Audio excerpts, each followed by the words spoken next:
The stagecoach hit another rut in the dusty Arizona road, and Beatrice Johnson gripped the worn leather seat, her wedding dress folded carefully in the trunk above, her heart racing with equal parts anticipation and dread as she traveled toward a man she had never met and a life she could only imagine.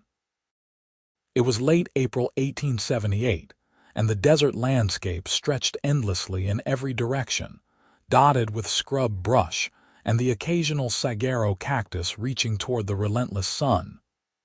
Beatrice had left St. Louis 3 weeks ago, answering an advertisement for a mail-order bride placed by a rancher named Zachariah Lawson. His letters had been kind, if sparse, promising her a good home and a partnership in building a life together in the Arizona Territory.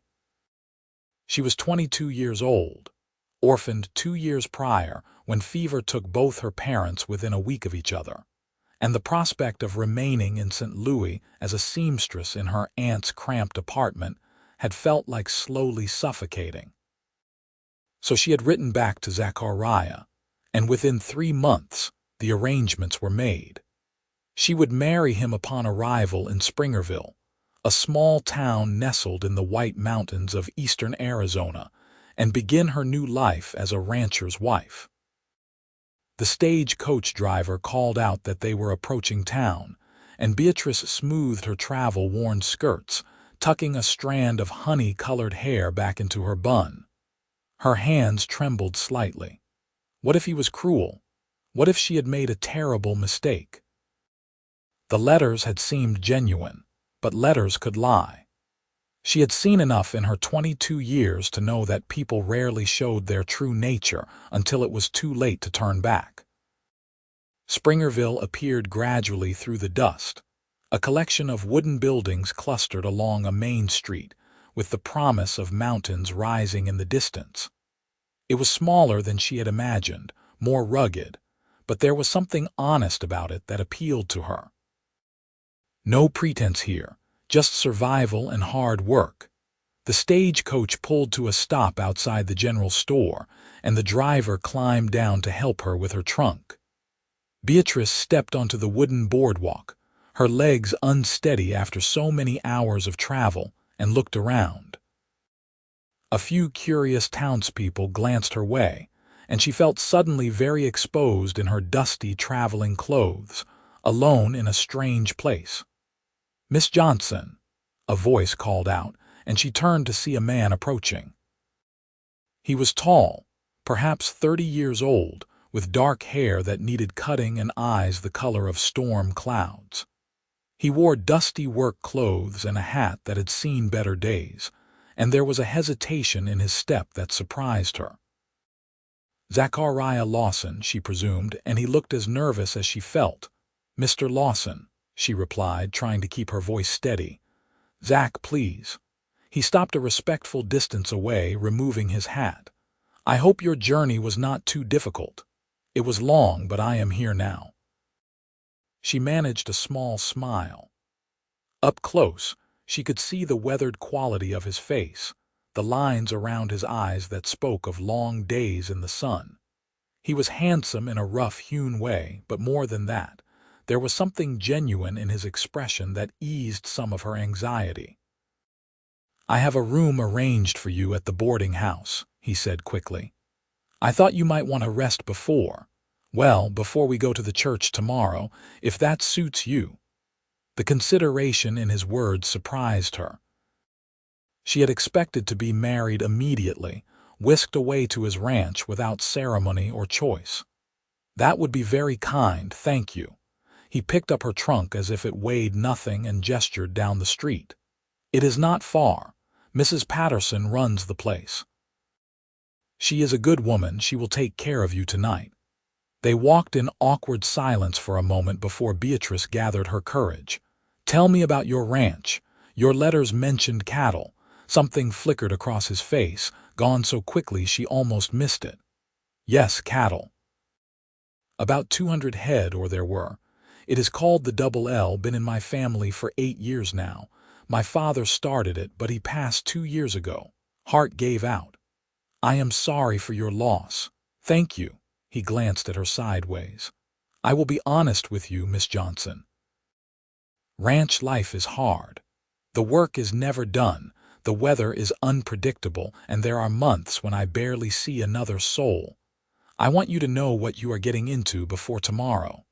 She appreciated his candor, though it did little to calm her nerves. I am not afraid of hard work, Mr. Lawson. I came here to build a life, not to live in idle comfort. A hint of a smile touched his lips. Zach, he reminded her gently, and I believe you. Your letters spoke of someone with backbone. The boarding house was a tidy two-story building with lace curtains in the windows. Mrs. Patterson turned out to be a plump woman in her 50s with a warm smile and knowing eyes. She took one look at Beatrice and immediately began fussing, ordering hot water for a bath and promising a good meal. Zach set down the trunk and stood awkwardly in the entrance. I will come for you tomorrow at 10 if that is agreeable. Reverend Clark will perform the ceremony and then we will head out to the ranch. It is about an hour's ride from town. 10 o'clock, Beatrice agreed. Her mouth felt dry. Tomorrow she would marry this stranger and leave behind any possibility of return. He nodded, replaced his hat and turned to go, then paused. Miss Johnson, I want you to know that I will do my best to be a good husband to you. I cannot promise it will be easy, but I can promise I will try. The sincerity in his voice made something in her chest tighten. That is all either of us can promise, I think. After he left, Mrs. Patterson led her upstairs to a small but clean room. That Zach Lawson is a good man, the older woman said as she helped arrange Beatrice's things. Lost his father too young and has been trying to keep that ranch running on his own ever since. Needs a partner, that one. Someone to share the load. What is he like? Beatrice asked, hungry for any information about the man she would marry in less than 24 hours. Mrs. Patterson paused in her unpacking. Honest. Works himself near to death. Quiet but not cold. He has had a hard couple of years, I think, though he does not speak of it. But he has always been fair in his dealings, and he treats women with respect, which is more than you can say for some around here. It was not much, but it was something. Beatrice slept fitfully that night, her dreams full of vast empty spaces and storm-gray eyes. The next morning dawned clear and hot. Beatrice dressed in her wedding gown, a simple but elegant dress of ivory silk that she had sewn herself. It seemed almost too fine for the rough country she found herself in, but it was all she had. Mrs. Patterson helped her with her hair, pinning it up and adding small wildflowers that she had picked that morning. You look beautiful, dear, the older woman said, stepping back to admire her work. Zach Lawson is a lucky man. Beatrice stared at her reflection in the small mirror. The woman looking back at her seemed like a stranger, pale and nervous, on the edge of something vast and unknowable. Zach arrived promptly at 10, dressed in what were clearly his best clothes, though they were still simple workwear, clean and pressed. He stared at her for a long moment when she came down the stairs, and something in his expression shifted. You are beautiful, he said quietly, and the honest wonder in his voice made her blush. Thank you. The church was small, built of rough-hewn wood with a simple cross above the door. Inside it was dim and cool, a relief from the heat already building outside. Reverend Clark was waiting, an elderly man with kind eyes and a weathered Bible. There were no guests, no witnesses except for Mrs. Patterson and the storekeeper, Mr. Henderson, whom Zach had asked to stand up for them. The ceremony was brief. Beatrice spoke her vows in a clear voice, though her hands trembled as Zach slipped a simple gold band onto her finger. His hands were calloused and strong, but his touch was gentle. When it was his turn, his voice was steady, and she saw something like determination in his eyes. You may kiss your bride, Reverend Clark said, and Zach hesitated for just a moment before leaning down to press a chaste kiss to her lips. It was over almost before it began, but Beatrice felt the warmth of it nonetheless. And just like that, she was married. Beatrice Lawson now, no longer Johnson. Tied to this man and this land for better or worse. They signed the papers, accepted the congratulations of their small audience, and then Zach led her outside to where a wagon waited. He helped her up onto the seat, then climbed up beside her and took the reins. "Ready?" he asked. She nodded, not trusting her voice, and they set off down the dusty road toward her new home. The landscape rolled past, beautiful in its stark way. Ponderosa pines dotted the hills, and the air smelled of juniper and sun-warmed earth. Zach pointed out landmarks as they went, the creek where the cattle watered in summer, the ridge where antelope sometimes grazed, the boundary markers of his land. "It is about 1,500 acres," he said. "Not the biggest spread, but good grazing land. The house is nothing fancy, but it is solid. Built it myself with my father when we first came out here." Beatrice could hear the pride in his voice, the love for this land, and she found herself hoping she could learn to love it too. The ranch appeared around a bend in the road, and her first glimpse of it made her heart sink. The house was indeed solid, a single-story structure of logs and rough-cut lumber, but everything else spoke of neglect and disrepair. The barn's roof sagged ominously on one side, fences were broken in multiple places, and the corral was empty. The yard was overgrown with weeds, and an air of abandonment hung over the whole place. Zach pulled the wagon to a stop in front of the house and sat silent for a long moment, his jaw tight. When he finally spoke, his voice was rough with something that might have been shame or anger or both. "I need to tell you something. I should have told you before, but I was afraid you would not come." He still did not look at her, his gaze fixed on the house. "The ranch is bankrupt. I owe the bank nearly $3,000 and I do not have it. I have been trying to keep things going on my own, but I lost most of my herd to rustlers last fall, and what I had left barely made it through the winter. The bank gave me until the end of summer to pay up, or they will take everything." The words hung in the air between them like a physical weight. Beatrice felt her breath catch, felt the enormity of what he was saying sink in. He had brought her here under false pretenses. He had lied in his letters about the prosperity of his ranch, had let her believe she was marrying into security, when in fact she was marrying into ruin. She should have been furious. She should have demanded he take her back to town immediately. But as she looked at his profile, at the rigid set of his shoulders and the barely controlled despair in his expression, she felt something else entirely. She had come here to escape a half-life, to build something real, and here, despite everything, was an opportunity to do exactly that. "Then we'll build it back," she said firmly. Zach turned to stare at her, shock written plainly across his face. "What? You heard me. We will build it back." She met his eyes steadily. "I did not come all this way to give up at the first sign of trouble. You need help and I need a purpose, so we will work together and save this ranch." "Miss Beatrice, you do not understand. $3,000 might as well be $3 million. I have been trying for 2 years and I am further behind than when I started. There are only so many hours in a day and one man cannot do it all." "Good thing you are not one man anymore," she said. "You have a wife now, a partner." He looked at her as if seeing her for the first time, and slowly, something like hope began to dawn in his eyes. "You are serious, completely. Now, are you going to sit in this wagon all day, or are you going to show me my new home?" A laugh burst from him, startled and genuine, and the tension in his shoulders eased slightly. "Yes, madam."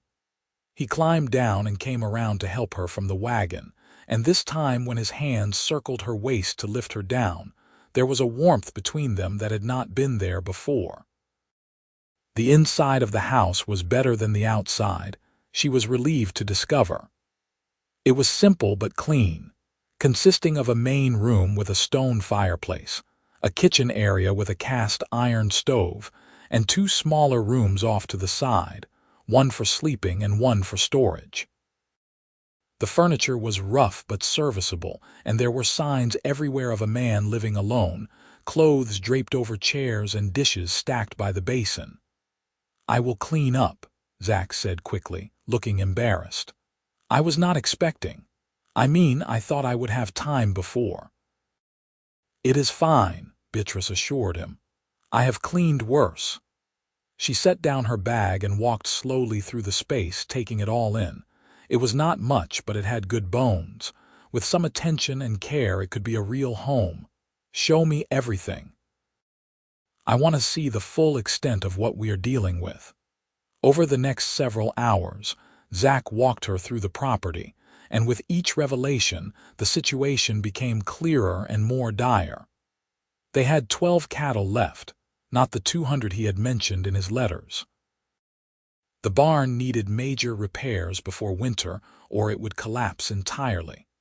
The well was running low and would need to be dug deeper. The fences were a disaster, which meant the cattle they did have were at risk of wandering off or being picked off by predators. The list went on and on. By the time they finished, the sun was setting, painting the sky in shades of orange and pink, and Beatrice felt the weight of it all settling on her shoulders. It was worse than she had imagined. They would need a miracle to turn this around. They walked back to the house in silence. Inside, Zach lit a lamp and stood awkwardly in the middle of the room. "I have some beans and salt pork," he offered. "It is not much of a wedding supper, but it is what I have." "It will be fine," Beatrice said, though her stomach was in knots. She was married to this man, bound to him legally and spiritually, and yet he was still a stranger. She did not know his habits or his moods, did not know if he snored or rose early or had a temper. And tonight, she realized with a flutter of nervousness, they would share a bed for the first time. As if reading her thoughts, Zach cleared his throat. "About the sleeping arrangements, I know this is not the way things are usually done, with us barely knowing each other and all. I can sleep in the barn if you would prefer. Give you some time to adjust." The offer was kind, but Beatrice shook her head. "We are married. I will not send my husband to sleep in a barn on our wedding night, but perhaps we could take things slowly." Relief flooded his face. "Yes, slowly. That suits me fine." They prepared and ate a simple meal together, the conversation stilted but not unfriendly.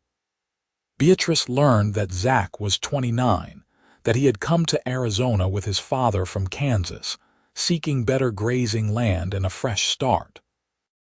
His mother had died when he was young, and it had always been just him and his father. When his father passed, Zach had tried to keep the ranch going alone, but between grief and inexperience and bad luck, everything had fallen apart. "I thought about giving up," he admitted as they washed the dishes together. "Selling out to the bank and heading to California or up north. But this place, it is all I have left of him. Feels like giving up on his dream, you know." "I understand," Beatrice said softly. "When my parents died, I felt the same way about leaving St. Louis, like I was abandoning them, but sometimes holding on to the past means you cannot reach for the future." "Is that what you think I should do? Let it go?" "No." She dried her hands on a towel and turned to face him.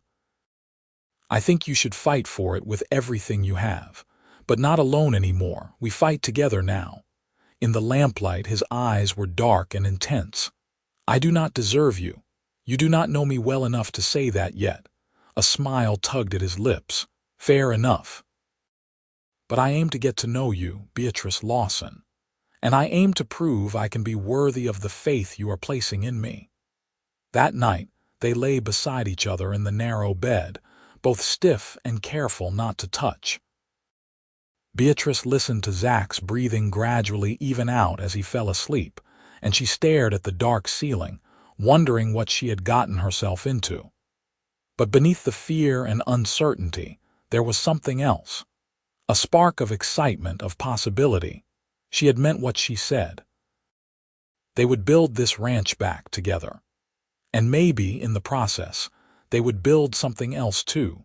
Something neither of them had expected when they first exchanged letters across half a continent. The next morning, Beatrice woke to find Zach already up and gone. She rose quickly, still in her nightgown, and found him outside feeding the few cattle they had. The sun was just cresting the horizon, painting everything in shades of gold, and for a moment she just watched him work, noting the economical grace of his movements, the gentleness with which he handled the animals. She dressed quickly in her most practical clothes and joined him in the yard. "What needs doing first?" He looked surprised to see her, then pleased. "The fences are the most urgent. Without them secure, we risk losing what cattle we have left. But that is hard labor not fit for." "Not fit for what, a woman?" She raised an eyebrow. "Mr. Lawson, if we are going to make this work, you need to forget any notions you have about what women can and cannot do. I told you I am not afraid of hard work, and I meant it. Now, show me what needs to be done." A grin spread across his face, transforming his normally serious expression. "Yes, madam, but you are going to need gloves or your hands will be torn to pieces." They spent that day working on the fences, and Beatrice learned quickly that ranch work was indeed brutally hard. Her muscles screamed in protest as she helped dig post holes and string wire, and by midday her back was aching and her hands were blistered despite the gloves. But she refused to complain, refused to give Zach any reason to doubt her commitment. He, for his part, seemed determined to prove he could be a good partner too.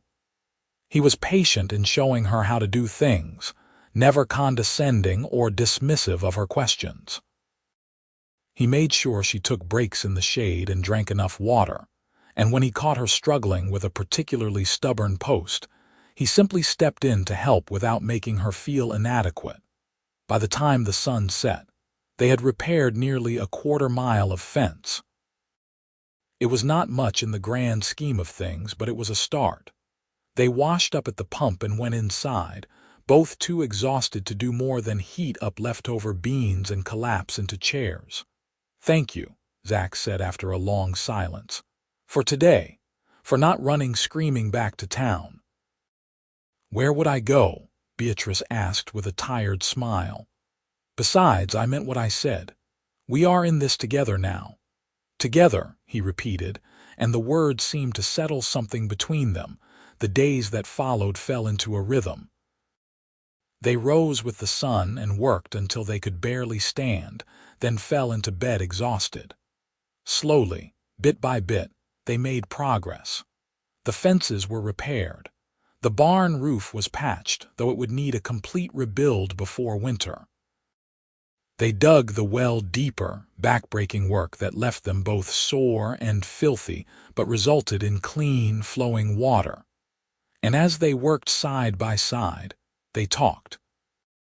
Beatrice learned that Zach had a dry sense of humor that emerged when he was relaxed, that he was fiercely loyal and honest almost to a fault.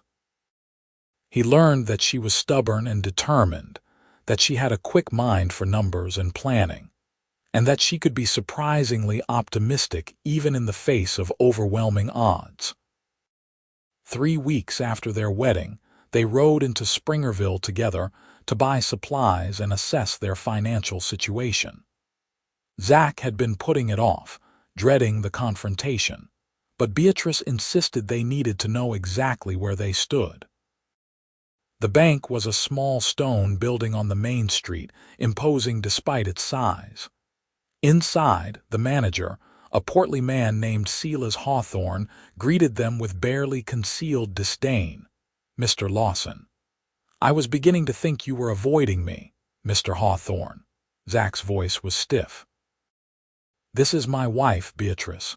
We came to discuss the loan." Hawthorne's eyes slid over Beatrice dismissively. I see. Well, the situation has not changed. You owe $2,863 to be exact, and payment is due by the end of August. That gives you 4 months, Mr. Lawson. I do not see how you can possibly. We will have it, Beatrice interrupted firmly. We are working to rebuild the herd and make the ranch profitable again. Hawthorne actually laughed, a condescending sound that made her blood boil. My dear lady, with all due respect, ranching is not women's work. Perhaps you should focus on keeping house and let your husband handle the business matters. With all due respect, Beatrice replied, her voice ice, this ranch is as much my business as his. We are partners. And we will meet our obligations. Hawthorne's amusement faded. See that you do, because if you default, the bank will seize the property immediately and you will both find yourselves with nothing. Good day. Outside, Zach was quiet as they loaded their supplies into the wagon. Finally, he said, you did not have to do that, stand up to him like that. Yes, I did. He had no right to speak to you that way or to dismiss me. We are fighting for our lives here, and I will not let anyone make us feel small. He looked at her with something like awe. You are fierce. You know that? I am learning to be. They also stopped by the general store, where Beatrice struck up a conversation with the owner's wife about what goods were in demand. She learned that fresh vegetables were hard to come by, that eggs commanded a premium price, and that quality leather goods were always needed. Ideas began forming in her mind, ways they could generate income beyond just cattle. On the ride home, she shared her thoughts with Zach. What if we diversified, started a vegetable garden, kept chickens for eggs, maybe even did some leather work? Every little bit would help, and it would not require the kind of capital investment that rebuilding the herd does. Zach considered this. The garden and chickens make sense. I am not much for leather work, though. I am, Beatrice said. My father was a cobbler before he died. He taught me the basics. I could at least do repairs, maybe make some simple goods to sell. You are full of surprises, Beatrice Lawson. I hope that is a good thing. He reached over and squeezed her hand briefly, the touch warm and reassuring. It is a very good thing. That night, for the first time since their wedding, they did not fall asleep the moment their heads hit the pillows. Instead, they lay talking in the darkness, sharing stories and dreams. Zach told her about his mother, whom he barely remembered but whom his father had loved deeply. Beatrice told him about her childhood in St. Louis, the books she had loved to read, the dreams she had once had of seeing the ocean. Maybe someday we will, Zach said softly. When we have saved the ranch and built it into something successful, we will take a trip to California and you can see the Pacific. You would do that, leave the ranch. For you, I think I might. His voice was thoughtful. I am beginning to realize that the ranch is not the only thing worth fighting for. Beatrice's heart beat faster. They were growing closer, she could feel it, the distance between them shrinking with each shared moment. When his hand found hers beneath the blanket, she laced her fingers through his and held on. May gave way to June, and the heat intensified. They worked on the garden together, turning over the hard, packed earth and planting seeds that Beatrice had bought in town. She started with practical things: tomatoes, beans, squash, and corn.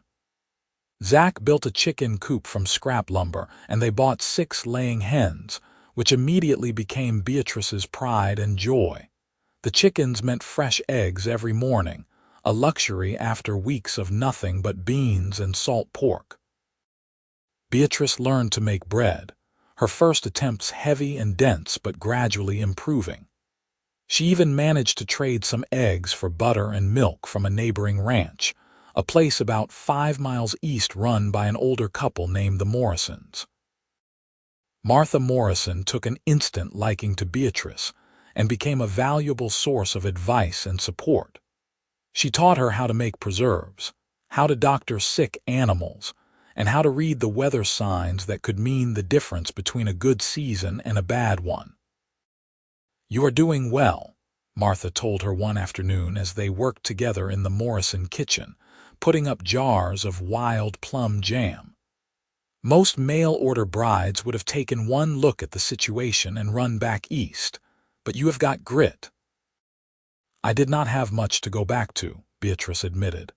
"And Zach, he is a good man. He deserves to have his dreams succeed." "What about your dreams?" Beatrice paused, considering. "I think my dreams are changing, or maybe I am just discovering what they really were all along. I like building something, working toward a goal, and I like working with him. We make a good team." Martha smiled knowingly. "That is how it starts. Partnerships built on mutual respect and shared goals, those tend to last. The passion and romance, that comes later, but it burns all the brighter for having a solid foundation." The word stayed with Beatrice as she rode home that evening. Passion and romance. She and Zach had not progressed beyond holding hands and the occasional chaste kiss. They still slept in the same bed, but carefully, respectfully. She found herself wondering when that might change, if he was waiting for her to give some sign that she was ready for more. That night, after supper, she found the courage to broach the subject. They were sitting outside, enjoying the cooler evening air and watching the stars emerge one by one. "Zach, can I ask you something?" "Of course." "Why have you not? That is, we have been married for over a month now, and we have not. You have not." She felt her cheeks burning and was grateful for the darkness. He was quiet for a long moment. "I did not want to rush you. This whole situation, it is not what you signed up for.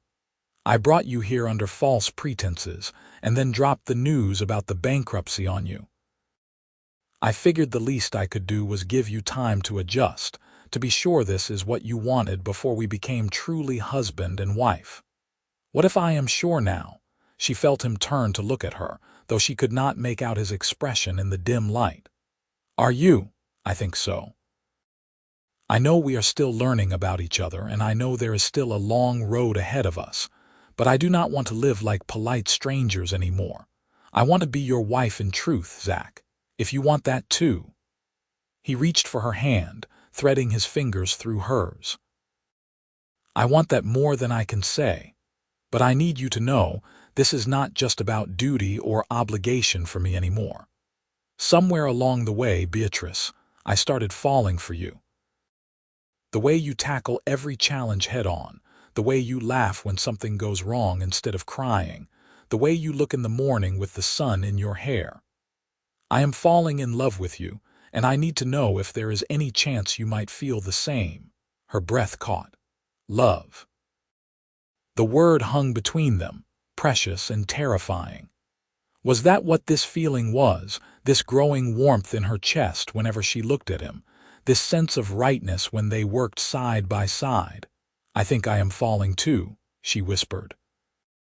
"It scares me, how much I have come to care for you in such a short time. But it feels real, Zach, more real than anything I have ever felt before." He stood, drawing her up with him, and for a long moment they simply looked at each other.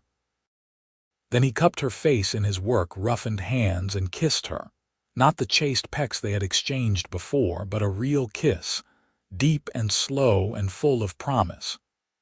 Beatrice melted into it, her arms coming up to circle his neck, and when they finally broke apart, they were both breathing hard. "Come inside with me," he murmured against her hair. "Let me love you the way I have been wanting to since the day you stepped off that stagecoach." She took his hand and let him lead her into the house, into the bedroom, and into a new phase of their marriage. That night, they became husband and wife in every sense of the word, and Beatrice discovered that passion built on a foundation of respect and partnership was indeed a powerful thing. In the weeks that followed, their relationship deepened and evolved. They were not just partners now, but lovers, stealing moments of tenderness amid the endless work. A kiss in the barn, his hand at the small of her back as they worked together, the way his eyes sought hers across the yard. Small things, but they added up to something profound. July brought new challenges. The heat was oppressive, and water became a constant concern. They had to carefully ration what they had, prioritizing the cattle and the garden. Beatrice grew leaner, her soft city curves replaced by wiry muscle. Her hands were permanently calloused, her skin tanned golden despite her best efforts to wear a bonnet. Zach, too, showed the strain, working himself to exhaustion day after day.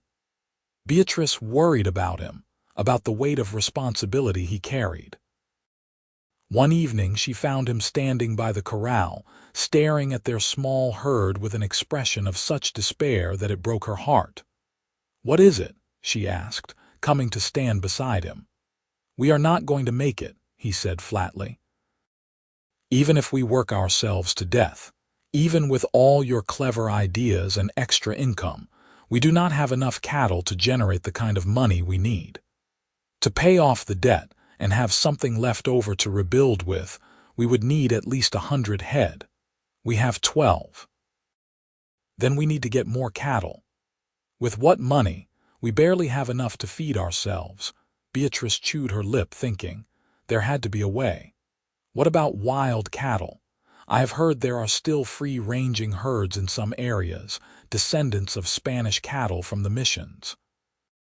Could we capture some? Zach looked at her as if she had suggested flying to the moon. That is incredibly dangerous work. It takes skilled riders and ropers, and even then people get hurt or killed, and we would need more help than just the two of us. Then we hire help. With what money?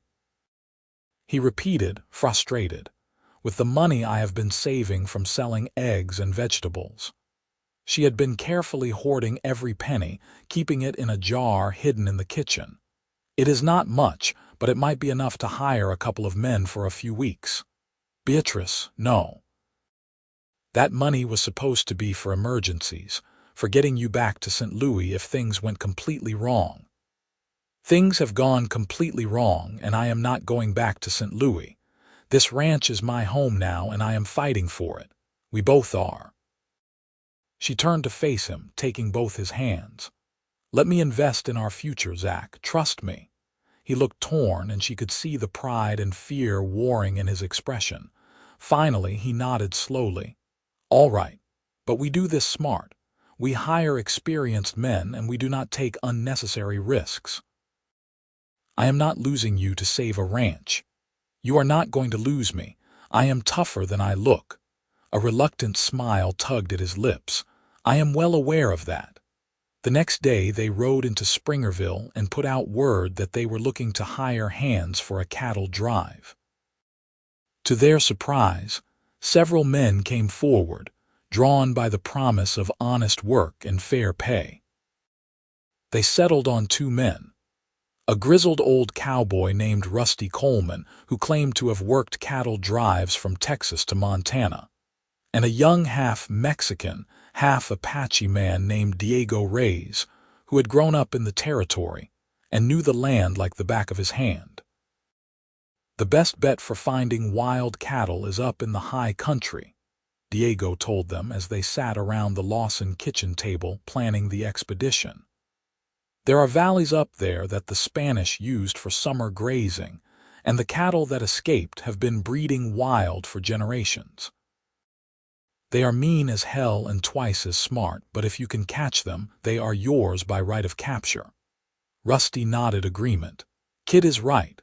But you need to understand these are not tame animals. They are more like deer or elk than domestic cattle. Fast, wary, and they will fight if cornered. We will need good horses and strong ropes, and even then it will be tough going. How many do you think we can realistically bring back? Zach asked. If we are lucky and work hard, maybe 30 or 40 over 2 weeks, Rusty said. That is if we can find them, catch them, and get them back here without losing too many along the way. It was not the 100 they needed, but it was a start.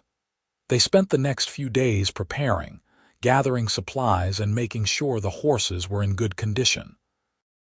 Beatrice insisted on going along despite Zach's protests. "You need every hand you can get," she argued, "and I can ride as well as any of you. You have never roped wild cattle. Then I will learn, or I will help with the camp, cook meals, tend the horses. I am not staying behind, Zach." He sighed, knowing when he was beaten. "Fine, but you stay back from the dangerous work. I mean it, Beatrice. I promise to be careful. That is the best I can offer." They set out on a Monday morning in mid-July, riding into the high country as the sun climbed the sky. The landscape changed as they gained elevation, the desert giving way to pine forests and mountain meadows. It was beautiful in a wild, untamed way that took Beatrice's breath away. Diego led them to a hidden valley he knew, accessible only by a narrow trail through the rocks. As they emerged into the valley, Beatrice gasped. It was like something from a dream, a lush green space ringed by mountains, with a stream running through the center.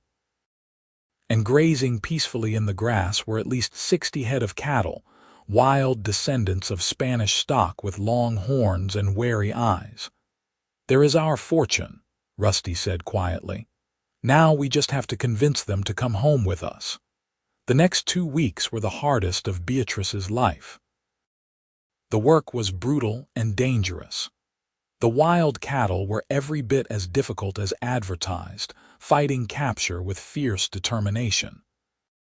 Beatrice learned to work as part of a team, driving the cattle toward makeshift pens they built from fallen timber, helping to keep them contained once caught, and tending to the inevitable injuries that resulted from working with angry half-ton animals. Zach was in his element out here, and Beatrice saw a side of him she had never glimpsed before. He was confident and skilled, working his horse with easy grace, reading the cattle's movements and anticipating their behavior. The respect the other men showed him was genuine, earned through demonstrated competence, but there were also moments of terror. On the 5th day, a huge bull charged Diego, and only Zach's quick action with a rope prevented serious injury. On the 8th day, Rusty's horse stepped in a hole and went down, throwing him hard. He was bruised but lucky to escape with only cracked ribs. Through it all, Beatrice proved herself capable and brave. She learned to read the cattle, to move quietly and calmly around them, to anticipate trouble before it happened.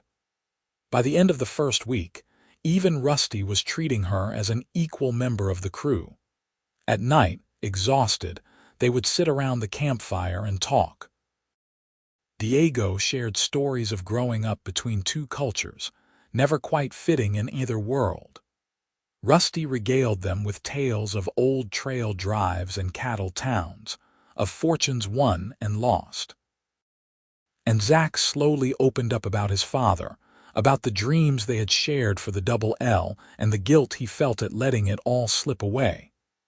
"He would be proud of you," Beatrice told him one night as they lay under the stars, a little apart from the others. "Look at what you are doing, fighting to save his legacy. That takes courage." "I am only still fighting because of you," Zach said quietly. "Before you came, I was ready to give up. You gave me hope again." She kissed him softly. "We gave each other hope." By the end of 2 weeks, they had captured 38 head of cattle, more than they had dared to hope for. The journey back to the ranch was slow and tense, the wild cattle constantly trying to break away, but they managed it without losing a single animal. When they finally drove the herd into the newly repaired corrals at the Double L, Beatrice felt a surge of triumph so intense it brought tears to her eyes. They had done it. Against all odds, they had actually done it. Rusty and Diego stayed on for a few extra days to help integrate the wild cattle with their small existing herd and to make sure everything was secure. On their last evening, As they all sat around the table for a celebratory dinner, Rusty raised his cup of coffee in a toast. To the Lawsons, the toughest damn couple I have ever had the pleasure of working with. If anyone can save this place, it is you two. To the Lawsons, Diego echoed, and Beatrice felt warmth spread through her chest. After they paid the men and saw them off, she and Zach stood in the yard, surveying their expanded herd. 50 head now, not the 100 they would eventually need, but a solid foundation to build on.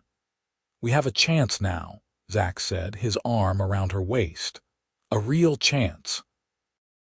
We have always had a chance, Beatrice replied. We just needed to believe in it. August arrived with intense heat and the growing pressure of the deadline. They had until the end of the month to come up with the money, and despite their best efforts, they were still far short. The cattle needed time to mature before they could be sold profitably. Time they did not have. Beatrice threw herself into generating whatever income she could. She took in mending and sewing from people in town, her fingers flying over the fabric late into the night by lamplight. She sold eggs and vegetables. She even made a few simple leather goods, belts and knife sheaths that sold for decent prices. But it was not enough. No matter how much she worked, how many extra hours she put in, the amount they needed seemed insurmountable. One evening in mid-August, she sat at the kitchen table doing the figures for what felt like the 100th time, and the numbers refused to change. They had scraped together nearly $2,000 through selling some cattle they could not afford to lose, combined with all their other income. They were $863 short. Zach came in from evening chores and saw her face. Bad news. We are not going to make it. The words tasted like ash in her mouth. We have worked ourselves half to death and we are still short. I do not know what else to do. He sank into the chair across from her, and for a long moment they sat in defeated silence.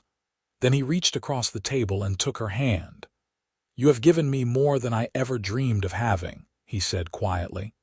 A partner, a companion, someone who believes in me and this place. If we lose the ranch, at least we will still have each other. That is worth more than any amount of land. Beatrice felt tears prick her eyes. You are not allowed to give up. Not now, not after everything. I am not giving up. I am just trying to find some peace with the idea that we might lose despite doing everything right. She squeezed his hand hard. No, there has to be another way. Let me think. That night she barely slept, her mind racing through every possibility. They could not borrow more money. No one would loan to them with their situation so precarious. They could not sell more cattle without undermining their future. They could not work any harder than they already were. In the morning, an idea came to her, desperate and risky but potentially their only option. She waited until after breakfast to present it to Zach. What if we sold off a section of the land? The eastern portion, the part that borders the Morrison spread. It is good grazing land, and I know Frank Morrison has mentioned wanting to expand. Zach's face went pale. Sell part of the ranch. That goes against everything my father worked for. I know. But what is worse, losing a quarter of the land or losing everything? If we sell that section, we could get enough to pay off the bank and still have the core of the ranch intact. We could rebuild from there. It feels like failure. It feels like survival, Beatrice countered. Your father would understand, Zach. He would want you to do whatever it took to keep going. He was quiet for a long time, staring out the window at the land his father had claimed and worked. Finally, he nodded. All right. Let us talk to Morrison, but this hurts, Beatrice. It really hurts. I know, love, I know. The next day they rode over to the Morrison ranch. Frank Morrison was a shrewd but fair man, and when they explained the situation, he considered carefully. I would be interested in purchasing the land, he said finally. That creek runs through it. which would be valuable for my operation. What price are you asking? Zach named a figure, and Morrison countered with something slightly lower. They negotiated back and forth and finally settled on a price that would give them exactly what they needed to pay off the bank, with just a little left over. The relief Beatrice felt was almost overwhelming, but it was tempered by the grief she saw in Zach's eyes. This was a victory, but it was a costly one. The paperwork took several days to arrange, but by the 3rd week of August, they had the money in hand. On the 25th of the month, they walked into Silas Hawthorne's bank and laid the full amount on his desk in cash. Hawthorne's surprise was almost comical. "I did not expect to see you again, Mr. Lawson, and certainly not with payment in full." "You underestimated us," Beatrice said coolly. "People tend to do that. Here is your money, every cent we owed plus interest. Now we would like the deed to our property, please." Hawthorne counted the money twice, as if expecting it to vanish, then reluctantly produced the deed and marked it paid in full. As they walked out of the bank, Beatrice felt like she could breathe fully for the first time in months. "We did it," she said, gripping Zach's arm. "We actually did it." "We did," he agreed, but his voice lacked the triumph she felt. That evening, after they returned home, she found him standing at the eastern boundary of what was now Morrison's land, staring across the fence with an expression of profound loss. "Talk to me," she said, coming to stand beside him. "I keep thinking about my father, about how excited he was when we first claimed this land, all of it. He had such plans, such dreams, and I could not hold on to it. I failed him." "No." Beatrice turned him to face her, her hands on his shoulders. "You did not fail him. You adapted and survived when lesser men would have given up entirely. You saved the heart of the ranch, Zach. You kept the dream alive. That is not failure, that is strength. It does not feel like strength. I know. But someday, when we have rebuilt and the ranch is thriving again, you will look back on this moment and be proud of the choice you made. The hard choice, the right choice." He pulled her close, burying his face in her hair. "What would I do without you? Luckily, you will never have to find out." The rest of August passed in a blur of activity. With the pressure of the debt lifted, they could finally focus on building rather than just surviving. They used the small amount of money left over to buy materials to properly repair the barn. And Zach, Beatrice, and Diego, whom they had hired back as a permanent hand, worked together to make the structure solid and weatherproof before winter came. The garden produced abundantly, and Beatrice spent long hours preserving vegetables for the winter months ahead. She also started raising a second flock of chickens, doubling their egg production. Every small success felt like a victory. September brought cooler weather and the first hints of autumn color in the high country. One morning, Beatrice woke feeling queasy, and she barely made it outside before losing her breakfast. Zach found her leaning against the house, pale and shaky. "Are you all right? Should I get the doctor?" "No, I do not think that will be necessary." She looked up at him, and despite the nausea, she felt a smile tugging at her lips. "Zach, I think I might be pregnant." His eyes went wide. "Pregnant? Are you sure?" "Not entirely, but all the signs are there. I have been feeling off for the past week, and my monthlies are late." For a moment he just stared at her, and then a grin split his face, brighter than she had ever seen. He picked her up and spun her around, laughing with pure joy. "We are going to have a baby." "Beatrice, we are going to have a baby." "Zach, put me down, I am still nauseated." But she was laughing too, caught up in his excitement. He set her down gently, then cupped her face in his hands. "I love you. I know I do not say it enough, but I love you more than anything. You have given me everything, hope and purpose, and now a child. I am the luckiest man alive." "I love you too," she said, tears streaming down her face. "So much it scares me sometimes." They rode to town the next day to see the doctor, who confirmed what Beatrice already knew. She was about 2 months along, which meant the baby would come in late April or early May. The doctor pronounced her healthy and gave her instructions for care during the pregnancy. As they rode home, Zach was already making plans. "We will need to add a room to the house, a proper nursery. And we will need to stock up on supplies before winter hits. And we should probably buy some more chickens. A baby will need eggs for nutrition. And—" "Zach," Beatrice interrupted, amused, "we have 7 months. Let us take this one step at a time." "Right, one step at a time." But his excitement was infectious, and Beatrice found herself imagining what their child would be like. Would it have Zach's gray eyes or her honey-colored hair? Would it inherit his quiet strength or her stubborn determination? The news seemed to energize both of them. Zach threw himself into preparations for winter with renewed vigor, and Beatrice continued her work, despite the exhaustion and nausea that plagued her first trimester. Diego, upon learning the news, became almost comically protective, constantly worrying that she was working too hard or lifting things that were too heavy. October brought the first real cold snap, and they spent long days getting everything ready for winter. The cattle were rounded up and moved to the lower pastures where they would be easier to feed. Wood was chopped and stacked. The house was chinked and insulated against the coming cold.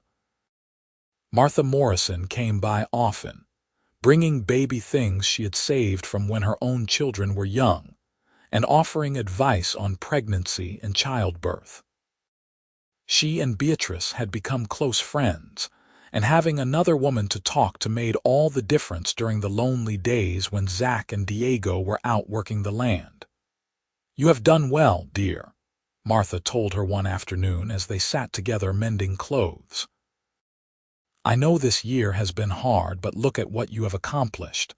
You saved the ranch, you are building a real marriage, and now you are bringing new life into the world. That takes courage." "I do not feel very courageous," Beatrice admitted.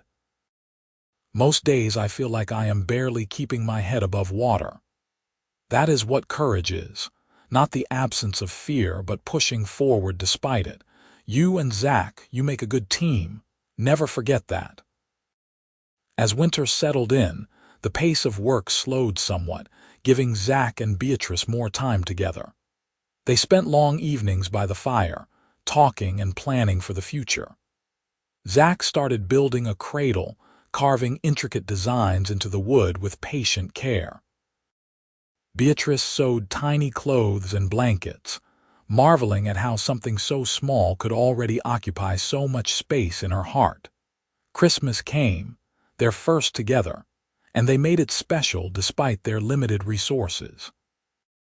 Beatrice cooked a special meal of roasted chicken and preserved vegetables, and Zach surprised her with a gift he had been working on in secret, a beautiful leather-bound journal for recording their lives and the baby's first years. "So we never forget," he said as she ran her fingers over the smooth leather. "All of this, the hard times and the good, I want to remember every moment with you." She kissed him, soft and sweet. "It has been quite a year, has it not? This time last year I was in St. Louis, alone and uncertain. And now look at us." "Look at us," he echoed, his hand resting gently on her growing belly. "Building a life, a family. It is more than I ever dared to dream." Winter passed slowly with deep snows that kept them close to the house for days at a time. But the enforced intimacy only brought them closer. They talked about everything and nothing, shared stories and dreams, learned each other's rhythms and moods. By the time spring arrived, Beatrice was heavily pregnant and increasingly uncomfortable, but happy. The ranch had survived the winter in good shape, with minimal cattle losses. They had enough money saved to buy more stock in the spring, and slowly but surely, they were rebuilding what had been lost. April came with wildflowers and warming weather, and Beatrice felt the first twinges of labor one evening as the sun was setting.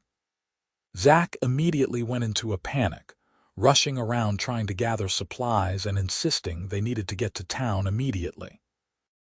"Zach, calm down," Beatrice said, breathing through a contraction. "First babies take a long time. We have hours yet. Send Diego for Martha Morrison and the doctor, but there is no need for dramatics." But as the hours wore on and the contractions intensified, Beatrice began to understand why women spoke of childbirth with such gravity.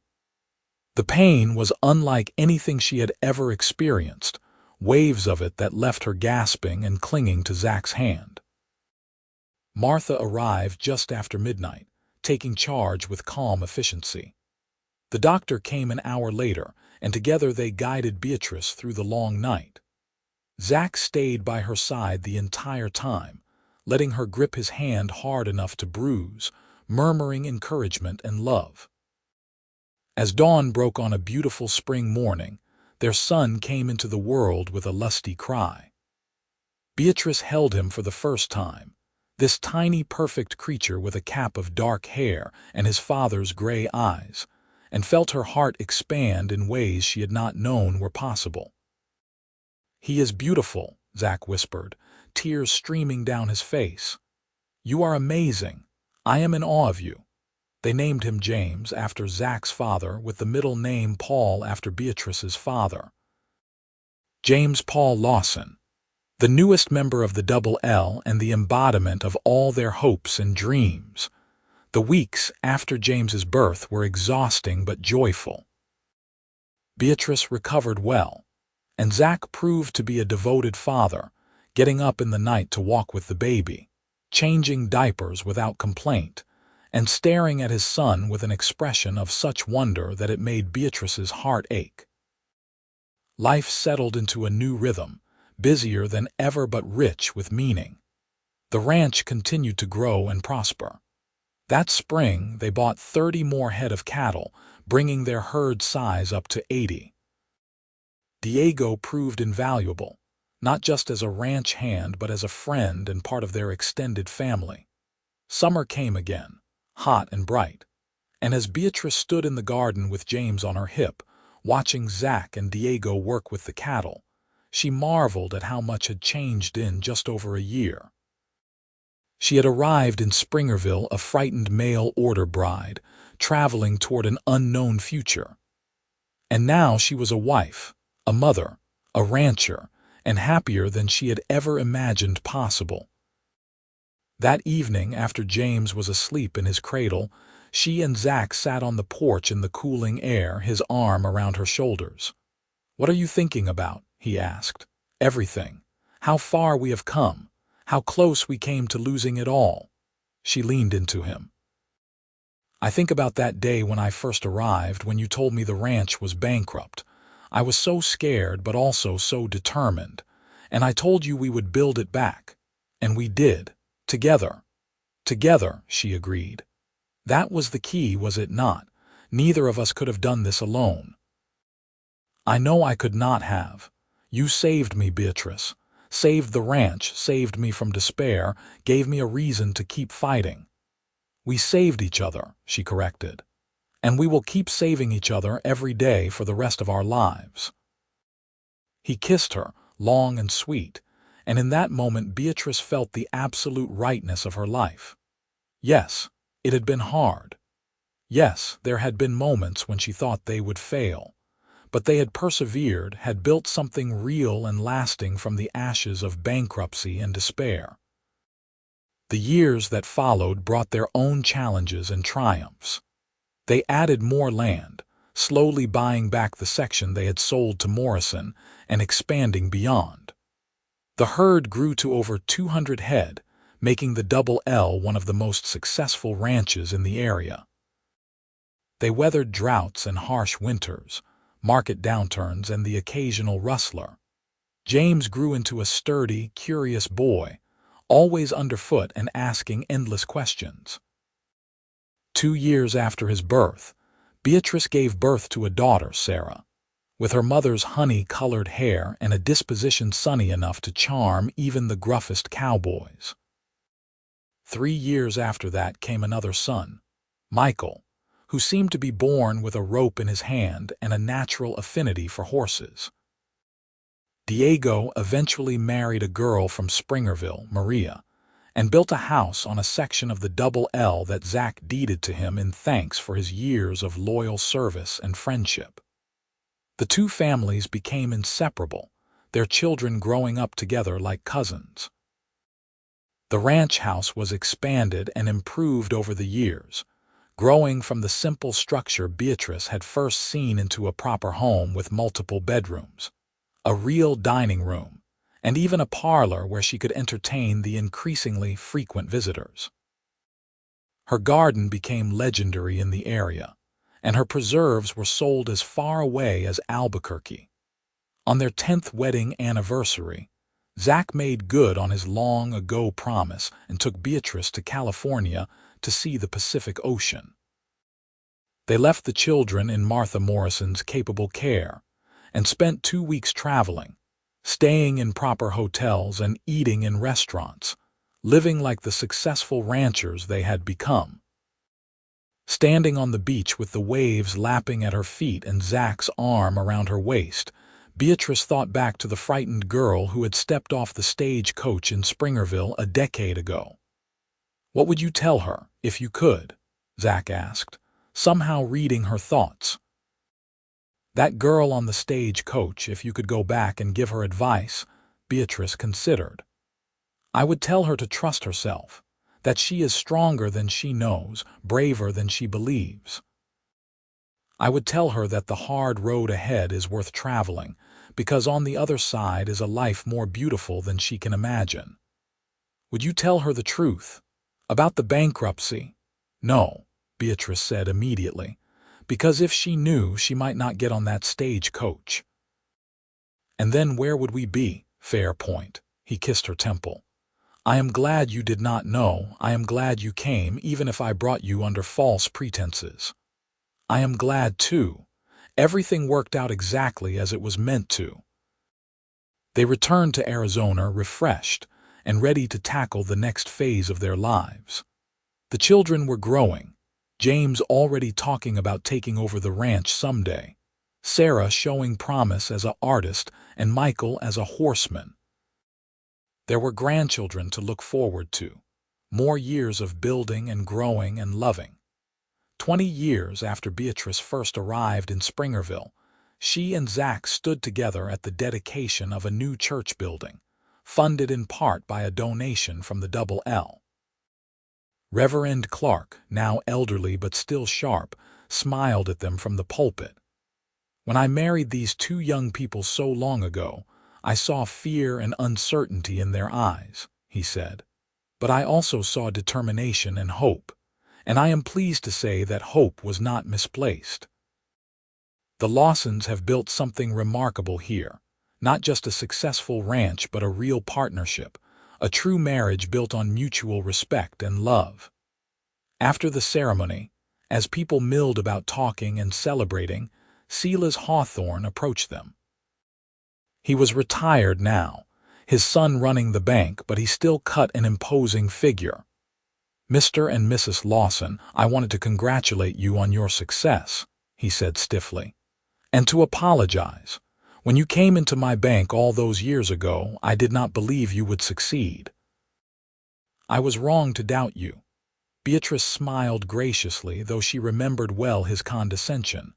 "We all make mistakes, Mr. Hawthorne. What matters is learning from them." As he walked away, Zach chuckled. "That must have cost him." "Pride is expensive," Beatrice agreed, "but worth paying sometimes." That evening, they sat on their porch as they had so many times over the years, watching the sun set over land they had fought to keep and built into something prosperous. James was married now, his wife expecting their first child. Sarah was engaged to a lawyer from Albuquerque, a good man who treated her with respect. Michael was working as foreman on a neighboring ranch, learning all he could before eventually returning to help run the family business. "We did well," Zach said quietly. "I know we have had our struggles, our losses and disappointments, but overall we did well." Beatrice took his hand, noting the gray in his hair now, the deeper lines around his eyes. They had aged together, grown together, built a life together. "We did more than well. We built a legacy. Because you had faith. That first day when I told you we were bankrupt, you could have run, should have run, probably, but instead you looked at me and said we would build it back. And we did." "And we did," he echoed. He pulled her close, and she rested her head on his shoulder, comfortable in a way that only decades of partnership could create. "I love you, Beatrice Lawson, more now than ever. I love you too." As the stars began to appear one by one in the darkening sky, Beatrice reflected on the strange journey that had brought her to this moment. She had answered an advertisement for a mail-order bride out of desperation, seeking escape from a life that felt too small. What she had found instead was everything she had never known she needed: a partner who saw her as an equal, work that gave her purpose, land that had become home, children who carried their legacy forward, and love, deep and abiding and stronger for all the trials they had weathered together. She thought of that moment in the wagon when Zach had finally admitted the truth about the ranch's bankruptcy. She could still remember the flutter of panic in her stomach, the moment of doubt. But she could also remember the certainty that had followed, the knowledge that she had not come so far to give up at the first obstacle. "Then we'll build it back," she had said, and those 5 words had changed everything, because they had built it back. Not just the ranch, but their lives, their future, their family. They had taken something broken and bankrupt and made it whole again through sheer determination and partnership. And if she had learned anything in the 20 years since that day, it was that the best things in life were not given but built, piece by piece, day by day, through hard work and faith and love. The Double L Ranch stretched out before them in the gathering darkness, a testament to what 2 people could accomplish when they refused to give up. The cattle lowed softly in the distance. The house behind them was full of memories and warmth. Tomorrow would bring new challenges and new work, as every day did. But tonight, Beatrice and Zach sat together in the peace they had earned, watching the stars emerge and knowing that whatever came next, they would face it together. Just as they always had, just as they always would. Years continued to pass, each one bringing new joys and challenges. James and his wife gave them 5 grandchildren, energetic youngsters who filled the ranch with laughter and chaos. Sarah's marriage produced 3 more, and even young Michael eventually settled down and added to the ever-growing Lawson family. Beatrice became known throughout the territory not just as a successful rancher's wife, but as a woman of business in her own right. Her investments and innovations had contributed as much to the ranch's success as Zach's cattle work. She sat on the school board, helped establish a lending library in Springerville, and mentored other women who found themselves in difficult circumstances. Zach's reputation grew as well. He was known as a fair employer, a knowledgeable cattleman, and a man of his word. When disputes arose in the community, people often came to him for mediation, trusting his judgment and integrity. Together, they hosted gatherings that brought together the entire community, barbecues and barn dances that became the stuff of local legend. The Double L was known as a place of warmth and welcome, where everyone from the richest rancher to the humblest cowhand was treated with respect. One crisp autumn day, 30 years after Beatrice's arrival in Springerville, she was working in her garden when a young woman approached hesitantly. She was dusty from travel, carrying a worn bag, and her eyes held the same mixture of fear and determination that Beatrice remembered from her own arrival. "Excuse me, madam," the young woman said. I am looking for the Lawson Ranch. I am supposed to meet someone here." Beatrice straightened, brushing dirt from her hands. "You have found it. I am Beatrice Lawson. Who are you looking for?" Diego raised. "I am Elizabeth Martin. We have been writing letters and he asked me to come west to marry him." Beatrice's face broke into a smile. Diego's oldest son, named after his father, had clearly followed in his father's footsteps in more ways than one. "Welcome to Arizona, Elizabeth. Let me take you to meet him, and then we will get you settled at the Morrison place for tonight. I assume the wedding is tomorrow." The young woman nodded nervously. "If I decide to go through with it, I have never met him in person, you see." "I understand completely," Beatrice said warmly. "I was a mail-order bride myself, came here to marry Zach without ever having seen his face. Terrifying, is it not?" Elizabeth's eyes widened. "You? But everyone speaks of you as if you have always been here, as if you belong to this land." "I do belong now," Beatrice agreed. "But I was not born to it. I chose it, and it was the best decision I ever made. But that does not mean it was easy or that I was not scared. Come, walk with me, and I will tell you what to expect." As they walked toward the house, Beatrice found herself sharing her story with this young woman. Everything from the bankruptcy revelation to the hard years of building, the struggles and triumphs. Elizabeth listened with rapt attention, and by the time they reached the house, some of the tension had left her shoulders. "Thank you," Elizabeth said quietly, "for being honest with me, for letting me know it is all right to be scared. It is always all right to be scared. What matters is what you do with that fear. Let it drive you forward, not hold you back." Diego the younger turned out to be as good a man as his father, and Elizabeth decided to go through with the wedding. As Beatrice watched them exchange vows the next day, she felt the circle of her life completing itself.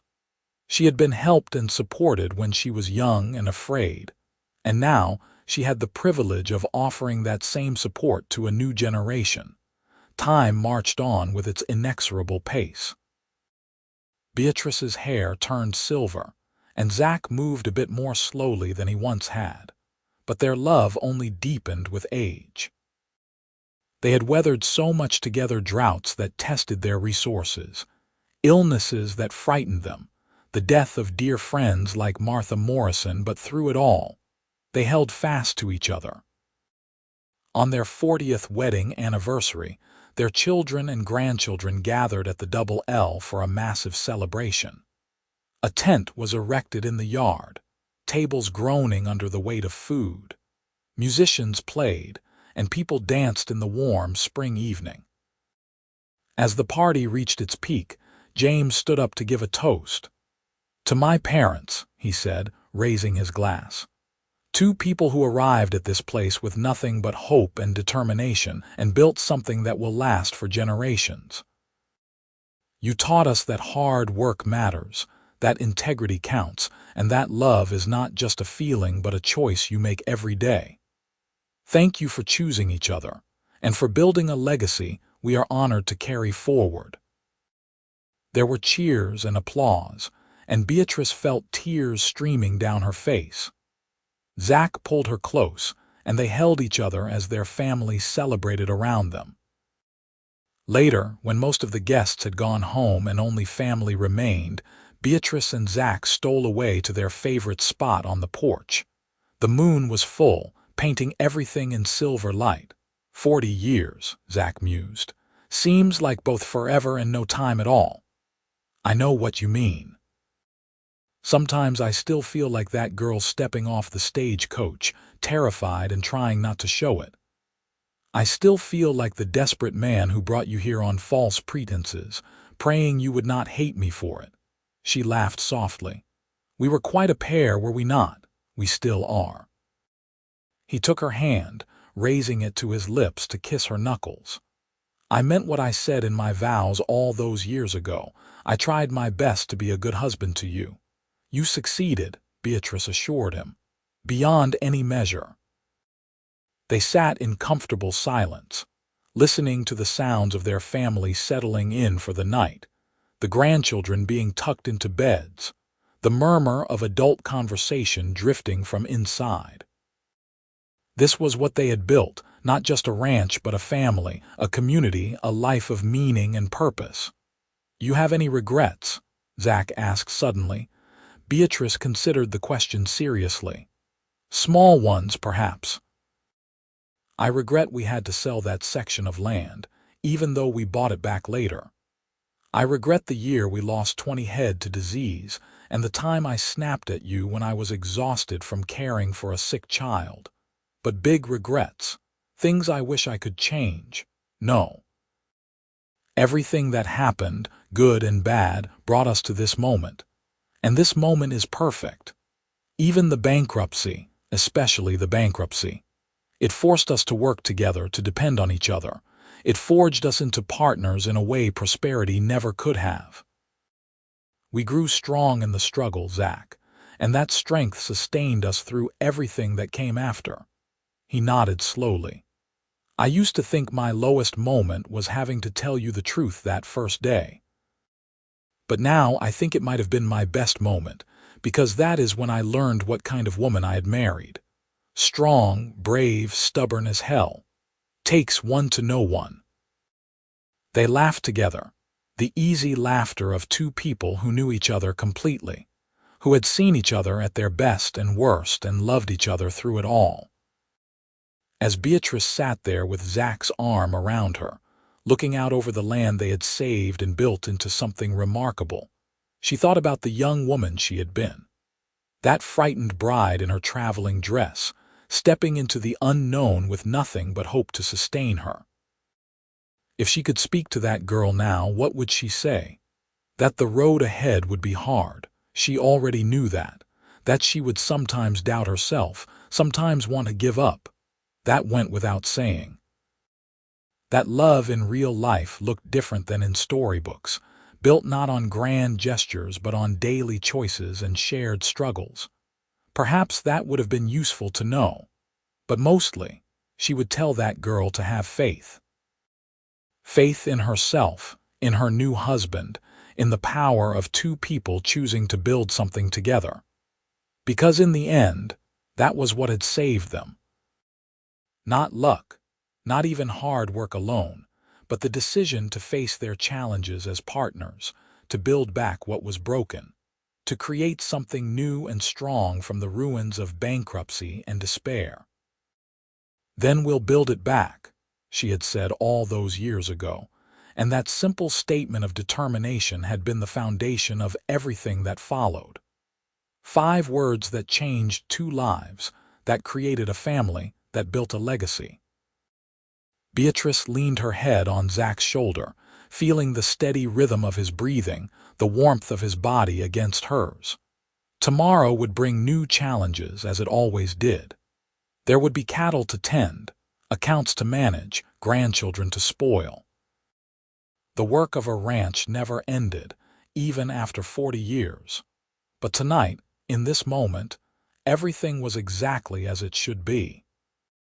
2 people who had found each other against all odds, who had built a life together through determination and love, who had raised children and grandchildren, who had turned a bankrupt ranch into a thriving legacy.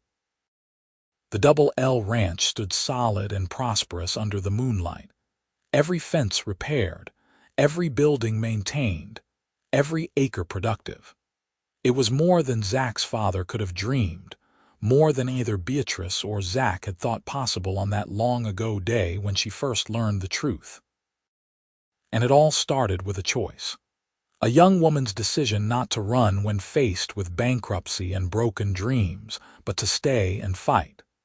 To tell the man she had just married, the stranger she was only beginning to know, that they would build it back together. "I love you," Beatrice whispered into the night. "Thank you for being worth the risk." "I love you too," Zach replied. "Thank you for taking it."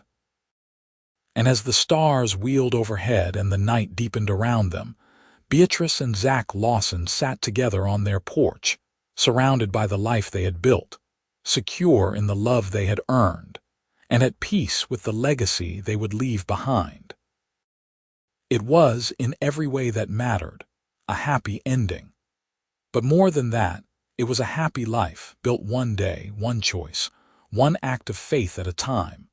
The story of how a bankrupt ranch was saved had become local legend, told and retold around dinner tables and campfires throughout the territory. But for Beatrice and Zach, it was simply their life, their reality, their love story, written not in flowery words but in calloused hands and repaired fences, in children raised and cattle tended, in 40 years of choosing each other every single day. And if that young bride could see herself now, silver-haired and surrounded by love, prosperous beyond measure in all the ways that truly counted, Beatrice thought she would be proud. Proud of her courage, proud of her choices, proud of the life she had built with her cowboy in the wild Arizona territory. It had all been worth it. Every struggle, every sacrifice, every moment of doubt, because in the end they had not just built back a ranch. They had built a life, a love, and a legacy that would endure for generations to come. And that, Beatrice thought with deep satisfaction, was the best ending any story could have.